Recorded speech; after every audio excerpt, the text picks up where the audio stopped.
Buenos días, buenas tardes para otros. Nuevamente estamos ofreciéndoles una de las charlas del ciclo preparado por el Departamento de Antropología de la Universidad de Tarapacá para este segundo semestre. Y en esta oportunidad vamos a darle la bienvenida a un querido profesor y tengo el gusto de presentarlo y por supuesto agradecer su presencia en esta actividad. Y entonces le voy a exponer sus antecedentes académicos para tener una referencia de su trayectoria como un importante catedrático podríamos decir hoy día, del planeta, ¿no? Bueno, el doctor Ángel Martínez Hernáez es catedrático distinguido y director del Centro de Investigación en Antropología Médica de la Universidad Rovira y Virgili. Es profesor también visitante del Centro de Salud Mental de la Universidad de California, San Diego. Sus principales proyectos de investigación se han centrado en salud mental colectiva, culturas biomédicas, biopolítica, teoría antropológica, políticas de salud en Europa y América Latina y culturas amazónicas. Sus publicaciones son referencia obligada en esta importante subdisciplina de la antropología, mismas que son resultados de investigaciones por él lideradas.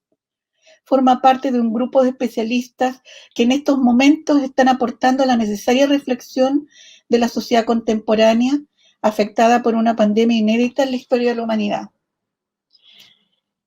De aquí que es un lujo para todos quienes estamos participando de esta conferencia poder escuchar las reflexiones que nos va a compartir hoy el doctor Martínez y que ha titulado La antropología médica ante la pandemia de COVID-19. Buenas tardes para ti, Ángel. Buenas tardes.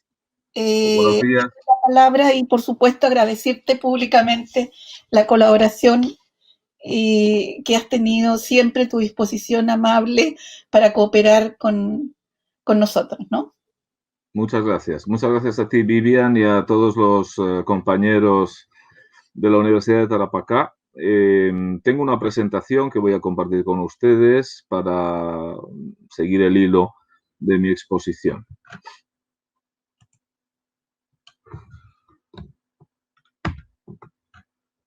Espero que puedan ver ustedes bien esta primera diapositiva.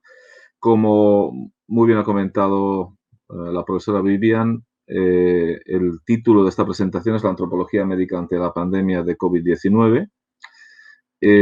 Yo trabajo en la Universidad Rovira y Virgili, es la Universidad Pública de Tarragona. Quizás algunos de ustedes no conocen mi universidad porque es una universidad relativamente joven, ya que fue creada en 1991.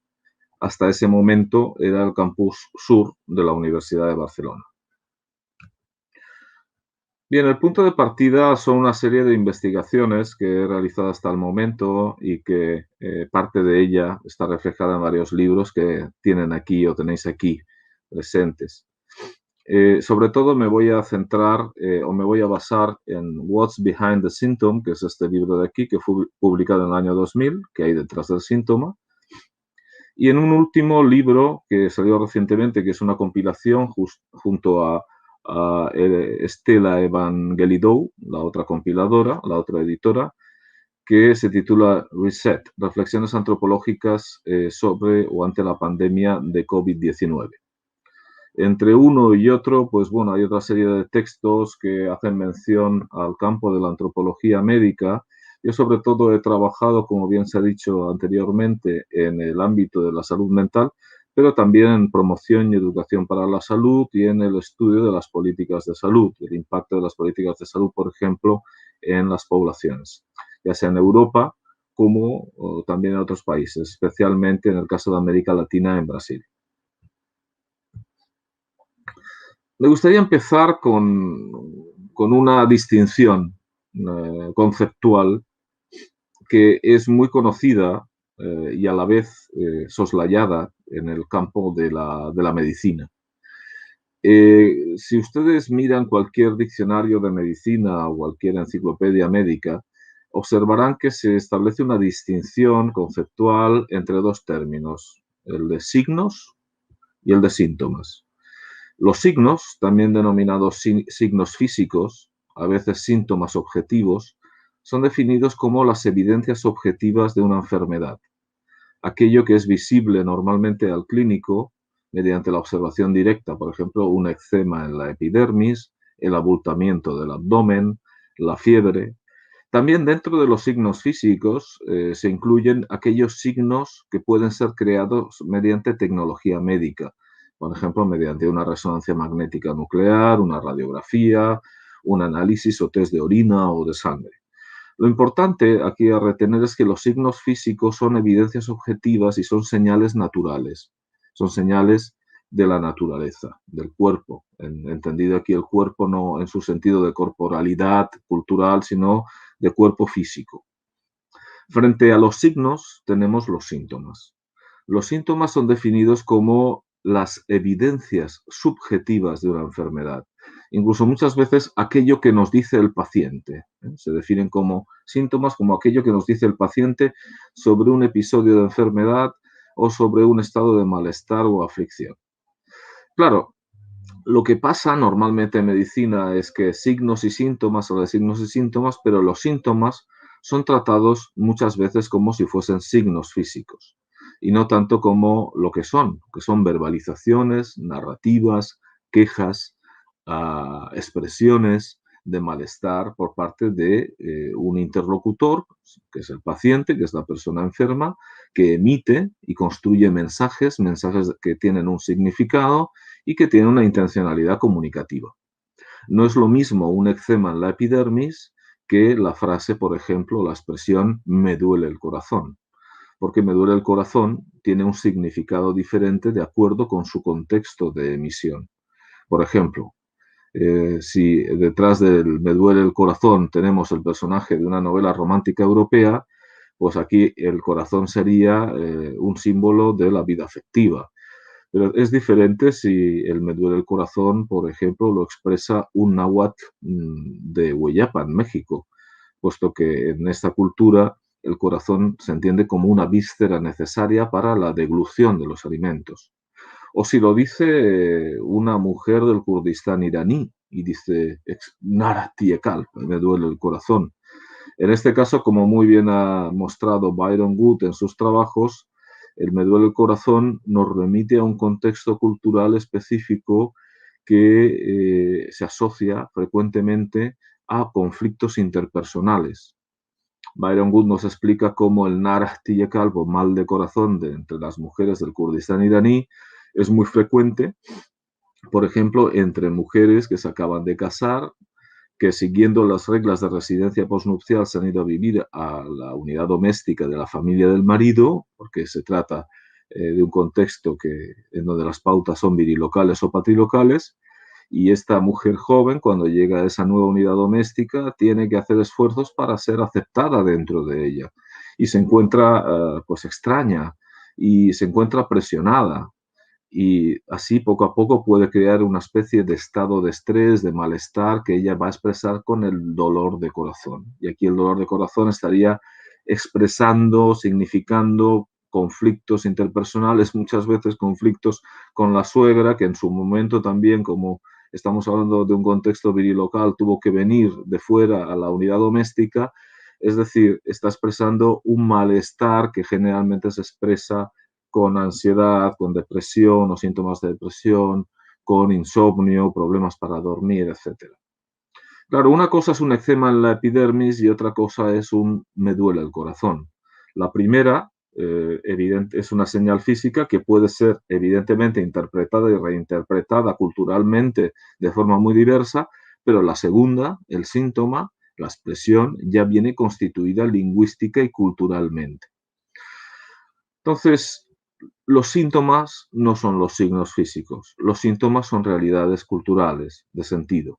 Por eso cuando definimos la enfermedad, cualquier enfermedad, como un conjunto de signos y síntomas, en el fondo No estamos definiendo la enfermedad como una realidad puramente biológica, tal como se plantea desde la opción biomédica al uso o el modelo médico hegemónico, sino que el mismo modelo médico hegemónico le está definiendo que en la medida en que está conformada la enfermedad por signos y síntomas, incluye también esas dimensiones culturales, narrativas y, por supuesto, también económicas, políticas o que se asocian con las condiciones materiales de existencia.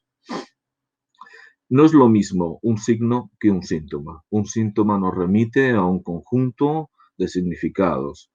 Es no una señal natural, sino ya una interpretación cultural realizada que nosotros a la vez tendremos que reinterpretar. Podemos establecer también una comparación, una analogía entre esta dicotomía signos-síntomas por un lado y la de tics y guiños por otro. Aquellos que venís del campo de la antropología conoceréis a un autor como Clifford Geertz, un famoso autor. En Clifford Geertz, en la interpretación de las culturas, establece esta distinción entre guiños y tics. Una distinción que él a su vez retoma de Gilbert Ryle, que es un filósofo británico de Cambridge, bueno, era de Cambridge, y nos plantea la siguiente situación. Nos dice, imaginemos por un momento que dos muchachos o dos muchachas, tal como aparece en la presentación aquí, dos personas, cierran el párpado de su ojo derecho. Bien, desde una visión puramente externa, fenoménica, nos dice, las dos personas están realizando lo mismo. Pero imaginemos por un momento que una tiene un tic y que la otra ha emitido un guiño. Estamos ante dos situaciones muy diferentes. El tic es un movimiento psicofisiológico, involuntario, que en principio no implica un mensaje. Digo en principio porque desde un punto de vista psicoanalítico sí, porque sería el lenguaje del inconsciente. Pero desde una perspectiva biomédica, al uso, un tic es un movimiento psicofisiológico involuntario que no supone un mensaje. En cambio, un guiño sí que es la emisión de un mensaje. Y claro, como nos recuerda Clifford Geertz, no es lo mismo una guiñada en un contexto que nos está expresando, por ejemplo, conformidad con lo que estamos diciendo, que si nos está expresando una situación de parodia. Él pone el ejemplo de aquellos pescadores amateur que se van a pescar y después de la pesca están cenando juntos y uno, que es un poco fanfarrón, pues le dice a los otros dos que una vez que se fue a pescar y que por supuesto ellos no estaban, pues pescó un pez así de grande, enorme. Los otros dos se miran y se guiñan un ojo. Ese guiño nos dice que significaría complicidad. Y ahora nos plantea Clifford Geertz, imaginemos que el pescador amateur fanfarrón se ha dado cuenta de esa complicidad, de ese guiño, y emite un segundo guiño, pero esta vez un guiño que dice, os he pillado, ¿no? Un guiño de parodia. Aquí nos dice Geertz, el significado del guiño será otro, y así sucesivamente. Por lo tanto, el guiño y su significado va a depender de un contexto de sentido, de lo que es un contexto de sentido donde aparecen trabadas toda una serie de significaciones y de símbolos que guardan sentido para una comunidad humana. Los signos se parecen a los tics, en el sentido de que los signos no emiten mensajes. En cambio, los síntomas son mensajes en sí mismos y se parecerían más a los guiños. Uno de los problemas, podríamos decir, de la clínica biomédica más orientada o más escorada a la observación biológica es que tiende a entender todo, signos y síntomas, desde la lógica de los signos. Y una opción o una alternativa a esto pues se ha desarrollado en el campo de la antropología médica, que lo que intentamos es entender también esas dimensiones significativas culturales y económico-políticas que están presentes en un síntoma, en una queja que habla sobre una experiencia de malestar, de aflicción, sobre una enfermedad. Los síntomas serían para nosotros como guiños, como guiñadas que nos transmiten mensajes y que nos permiten la apertura a lo que podemos definir como las narrativas de enfermedad o las narrativas de aflicción, que serían esos discursos construidos en relación a la enfermedad, pero que tienen que ver con la existencia de las personas afectadas y que incluyen factores muy diversos. Claro, también para dar cuenta de un guiño no podemos aplicar la lógica observacional de la explicación, ¿no? De lo que se conoce como la explicación científico-natural, puesto que en los guiños no importa tanto cuál es la causa del guiño como el significado del guiño. Más bien debemos aplicar un modo de conocimiento parecido a lo que ya en la filosofía alemana se definió, neocantiana, se definió como Verstehen, que es la comprensión.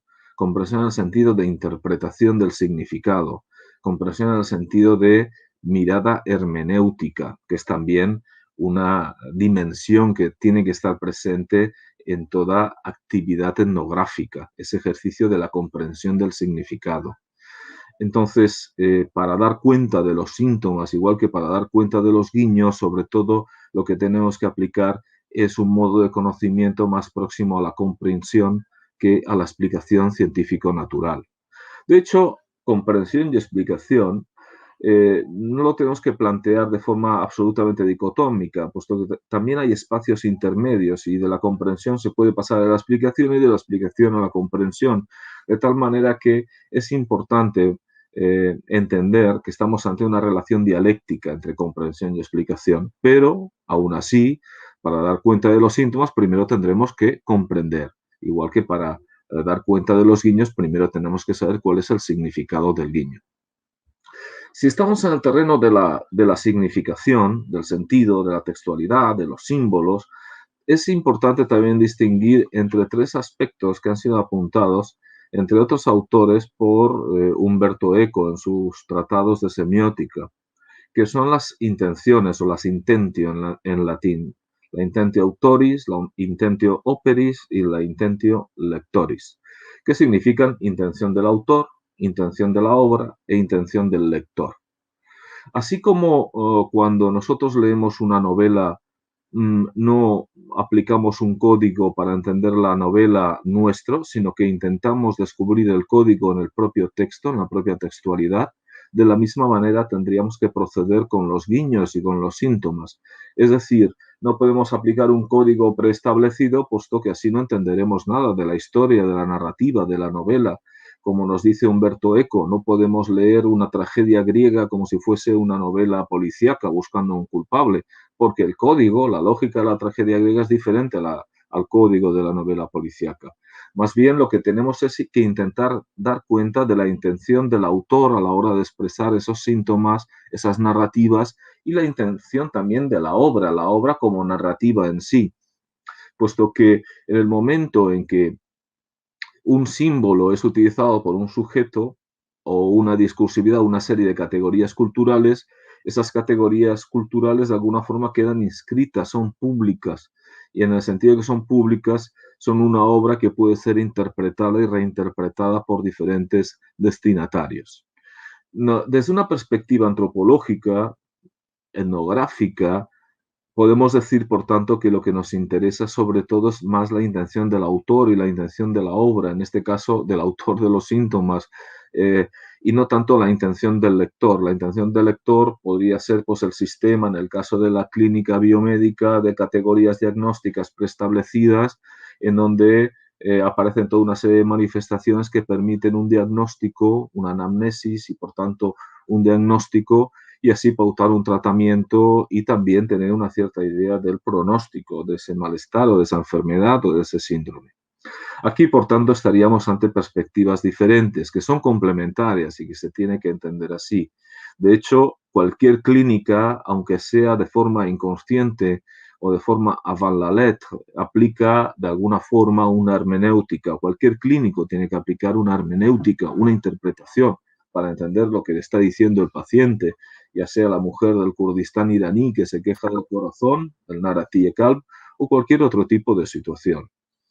Pero en el caso de la antropología estamos ante un ejercicio que entronca con nuestra mirada etnográfica y esa mirada etnográfica es fundamentalmente hermenéutica. Hermenéutica en el sentido de que intenta conocer o dar cuenta del saber del otro a partir de un código que no es nuestro propio, sino que está en la cultura, está en el contexto social, en el contexto cultural.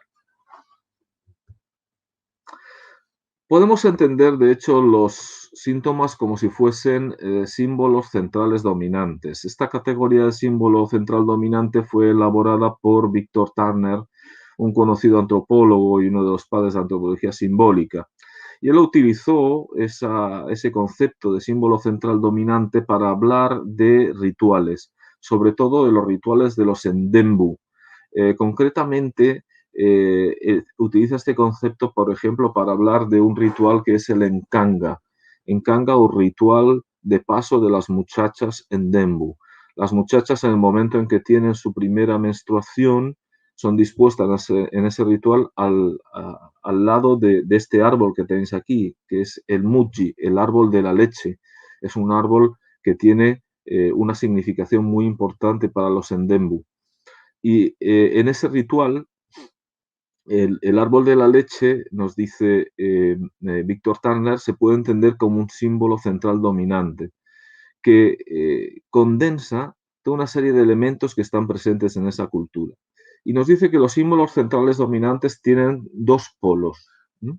Un polo orético o fisiológico, que tiene que ver con el parecido directo, en este caso, del árbol de la leche de la savia blanca, que es como la leche materna, y un polo ideológico, que es un polo de tipo simbólico, un segundo o tercer sentido implícito en el símbolo central dominante, que en este caso dice que la savia blanca no solo está por los pechos de las mujeres que han entrado a partir, que vienen a ser mujeres, están en ese momento en el ritual de paso, sino que tiene que ver o representa también, nos dice Victor Turner, el matrilinaje. Digamos que en el caso del Nkanga, el Muji es un símbolo central dominante o ritual dominante que tiene dos polos. Su savia blanca se asocia con la leche materna y esa savia blanca a su vez se asocia con la importancia del matrilinaje, la centralidad del matrilinaje en esa cultura. Bien, los símbolos se pueden entender desde mi punto de vista como símbolos centrales dominantes, que están también polarizados, donde por un lado hay un significado que es fisiológico, que es más físico, como me duele la cabeza, como puede ser me duele la espalda, y un símbolo ideológico, una significación ideológica que es más un significado implícito, tácito, un segundo o tercer sentido que diría Paul Ricoeur y diría también autores de la hermenéutica, la filosofía hermenéutica europea, que son aquellos significados que necesitan de una cierta descodificación. Por ejemplo, el dolor de espalda, ya que he hecho mención al dolor de espalda, la queja por el dolor de espalda de los trabajadores de las cadenas de montaje en un sistema fordista remiten, por un lado, al dolor de espalda, a ese espacio físico, pero por otro lado remite también a la dificultad, la alienación en un sistema que deshumaniza, un sistema de trabajo, un sistema laboral que deshumaniza al sujeto. Por tanto, podemos entender que los síntomas nos remiten tanto a aspectos físicos como a aspectos que, en palabras de Victor Turner, serían ideológicos y que aquí podemos entender también como culturales. En realidad podemos entender un síntoma como un hecho biosocial total. Me imagino que muchos de vosotros conocéis esta expresión de hecho social total de Marcel Mauss, ¿no? Que es un hecho social total, es aquel que condensa múltiples aspectos en cuanto a las relaciones del parentesco, la subjetividad, la experiencia, la economía, la política, las instituciones, etc. Aquí estaríamos ante un hecho biosocial total, porque también estaría presente esa dimensión biológica y emocional, afectiva, como no. Cuando alguien se queja del dolor de corazón o dice no tiene sentido la vida desde que murió mi marido, son expresiones, son quejas que están remitiéndonos a un mundo también de afectos perdidos, de experiencias subjetivas. En un síntoma, por tanto, podemos encontrar biología, cultura, pero también economía política. La pobreza, la desigualdad, la inequidad se expresa en un síntoma, igual que se expresa en las piernas flacas, producto de la desnutrición pues, de un niño de África. Esas piernas están expresando la desigualdad del mundo, están expresando inequidades y desigualdades que tienen una dimensión global. De hecho, podríamos hablar de que los síntomas son un producto sociosomático, dándole la vuelta al concepto de psicosomático que aparece pues, en la medicina psicosomática. De hecho, esta idea de lo sociosomático es un concepto, una noción acuñada por Arthur Kleinman, psiquiatra y antropólogo de Harvard, que también prologó, de hecho, mi libro What's Behind the Symptom, que él nos habla de la sociosomática como la expresión corporal del mundo social, también como la dialéctica entre el cuerpo físico y el cuerpo social. Evidentemente, cuando hablamos de sociosomática es porque estamos pensando que el self, el sujeto, el individuo, no es una realidad aislada. El individuo enfermo no es una isla patológica, sino que está en un contexto de intersubjetividades. La experiencia es muy intersubjetiva, es un flujo, como él nos plantea, que va del sujeto al resto de sujetos a partir de las relaciones intersubjetivas. Es lo mismo que decir que el individuo está en la sociedad como la sociedad está en el individuo, marcando esa impronta sociosomática de los valores, de los significados, de los patrones culturales. Cuando alguien siente, por ejemplo, culpabilidad porque no ha ido a visitar a un pariente enfermo que está en el hospital, supongamos, puede sentir pues, una presión en la boca del estómago o dificultad para dormir. La culpa es evidentemente un atributo construido culturalmente, un estado construido culturalmente, pero que es vivido emocionalmente. Por tanto, pensemos en esta sociosomática como una forma de decirnos también que el individuo y su corporalidad está en la sociedad como la sociedad está en él y en su corporalidad. Aquí que quizás sería interesante hacer explícita también la distinción que Thomas Chordas plantea igual y otros autores entre cuerpo y corporalidad, o body y embodiment en inglés. Una cosa es el cuerpo como un libro, como los que tengo aquí detrás, que ocupa un espacio en una estantería, y otra cosa es la corporalidad, que sería el texto de ese libro, serían los significados, sería también la dimensión de la experiencia o de la existencia, como se plantea desde determinada fenomenología existenciaria. Pero lo que nos interesa retener aquí es esta idea de la sociosomática y también pensar de cara a comprender o abordar una situación como la de la pandemia contemporánea, la pandemia del SARS-CoV-2 y su impacto en la generación de la COVID-19, es que lo que nos importa retener, insisto, es que toda incertidumbre social o estructural, como nos decía ya Emile Durkheim, se expresa como inestabilidad personal, se expresa como vulnerabilidad. Las vulnerabilidades estructurales generan sujetos obviamente vulnerabilizados, más que vulnerables, yo prefiero hablar de vulnerabilizados. Y esta es una situación que en un contexto como el actual podemos tener presente a la hora de pensar lo que está ocurriendo.